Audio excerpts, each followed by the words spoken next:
ওই সন্তানটা নষ্ট হয়ে গেছে গা। আর বলেন তো, যে সন্তানটা নষ্ট হইলো, যে পরিবারটা নষ্ট হইলো, ওই পরিবারটাকে আমাদের সমাজের পরিবার না? যে সন্তানটা নষ্ট হলো সেই সন্তানকে আমাদের সন্তান না? আমার সন্তান যদি নষ্ট হয়ে যেত তাহলে আমার কি মনে কেমন লাগতো? আমার এক পড়শির সন্তান নষ্ট হয়ে যাওয়ার মানে কি আমার সমাজ সংসার নষ্ট হয়ে গেছে নাকি? এক মুসলমান আরেক মুসলমানের কি ভাই? এক আত্মীয় আরেক আত্মীয় কি আপন জন না? একজন সুখে থাকে আরেকজন দুঃখে থাকে, শান্তিতে থাকা যায়? আমার ভাতিজা যদি মদ খায়, আমার ভাতিজা যদি মাদক খায়, আমি চাচা হিসেবে কিন্তু আমি সুখে থাকতে পারি না। আমি সুখে থাকতে পারি? তাহলে আমরা কিন্তু ওইটার প্রক্রিয়া স্বরূপ আমরা নিজেরাও কিন্তু ওই রোগী হয়ে গেছি। ওই মাদকের কি সবলে আমরাও কিন্তু আক্রান্ত হয়ে গেছি, মানে ঠিক কিনা?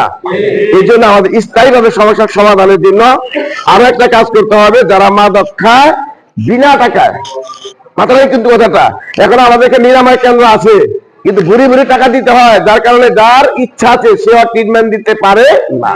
কি বলেন ঠিক কিনা?